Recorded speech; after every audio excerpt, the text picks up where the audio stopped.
Hey, I'm Christina, and I am a homeschool mom to 5 kids. I have been homeschooling for the last 12 years, and maybe you have decided to take the homeschool plunge, but you are feeling a little overwhelmed at how to set up a successful homeschooling.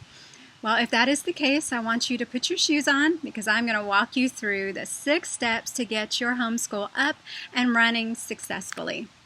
Step 1. Find out what your state's homeschooling requirements are. This is a quick Google search, or you can head over to hslda.org/legal, and they list every state's requirements. Most of the state's requirements are pretty relaxed, and all of them are definitely doable. So this is not a stress factor or anything like that. It's just something that you need to know so that you can successfully homeschool your kids. Step 2, tap into your local homeschool community. There probably are homeschoolers where you live. You just have to find them, and with any luck, they have co-op groups and different groups and activities going on. If not, you can use an online resource. You can use Facebook. Facebook has great homeschooling groups, and some of them are general and some of them are specific.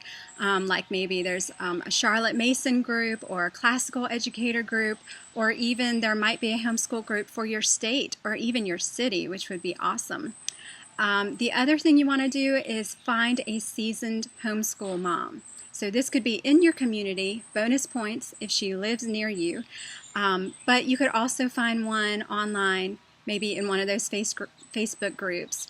But she will be an invaluable resource for you. She will be able to help walk alongside you as you get on your feet with your homeschooling. She will be able to give you insight on how best to homeschool your kids. She can help you troubleshoot when problems arise. She can help give advice on curriculum and what worked for her family and what didn't work for your family, and really just take you under your wing as you start this new adventure. So find somebody who you can bounce your ideas off and help get your homeschool started.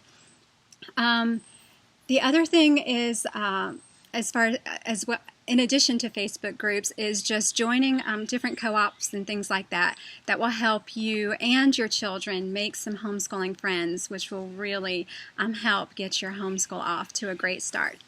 Okay, so step number 3, which is to determine what your approach to education is. I strongly recommend that you purchase the book 102 Top Picks for Homeschool Curriculum by Kathy Duffy. This was an invaluable resource for me when I started homeschooling.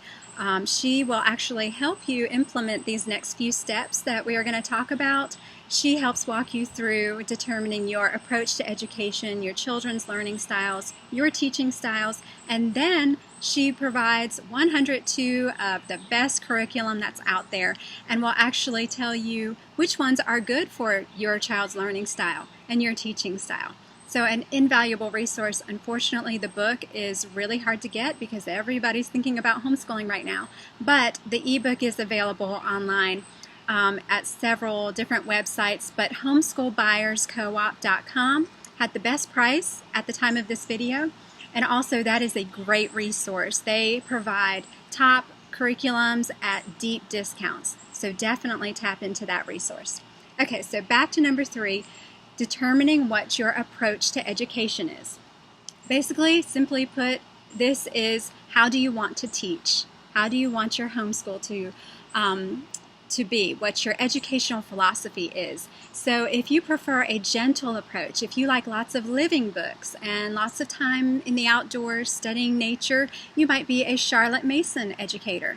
Or if you want your kids to learn how to think independently, if you maybe want to teach them Latin or really study the classics, then you might be a classical homeschooler. If you prefer the reliability of textbooks and the structure of textbooks, and you like your school set up like a traditional school, then you may be a traditional homeschooler. If you like to focus on one theme and draw all your subjects into that one theme, then you may be a unit study educator. And then there's unschoolers and eclectic, which is a mixture of all. So you want to determine what your approach to education is, because this will hugely help you structure your homeschool and choose curriculum. All right, step number 4, determine what your kids' learning styles are and what your teaching styles are. Does your child learn best by seeing or hearing or doing? They are probably a mixture of more than one, but there should be one that's more prominent than the others. I'm going to drop a link in the description below that has a great chart that has all of these listed and just explains them all so that you can really determine what your child's learning style is. Just watch them throughout the week if you aren't really sure. If you are still having trouble, ask a relative. They might have some insight, or maybe their past teacher. If you can contact them, maybe they would be able to help you as well. The other thing is you want to think about your teaching style. How do you like to teach? Do you like arts and crafts? Do you like to do projects? Do you like to just get the work done and go? Do you like just doing workbooks, the reliability and the structure of knowing what's coming and having it all ready to go? Is routine and schedule important to you? This is important because if you dislike doing projects and arts and crafts, then you may not want to be a unit study. You may not want to choose a unit study curriculum. If you think that textbooks are dry and boring, then you probably do not want to be a traditional homeschooler and use traditional curriculum.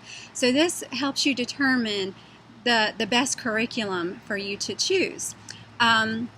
Again, Kathy Duffy's top picks will help hugely with this, but you can also Google this information. It's just more research, so if you can't get the book, you can Google, all of it's there. In the homeschooling world, you hear about approaches to learning and learning styles all the time. Also, there are plenty of forums and YouTube videos and things like that list all kinds of curriculums, all kinds of curriculum reviews that are great resources. They can be overwhelming at times, which is why I feel like the book is so helpful.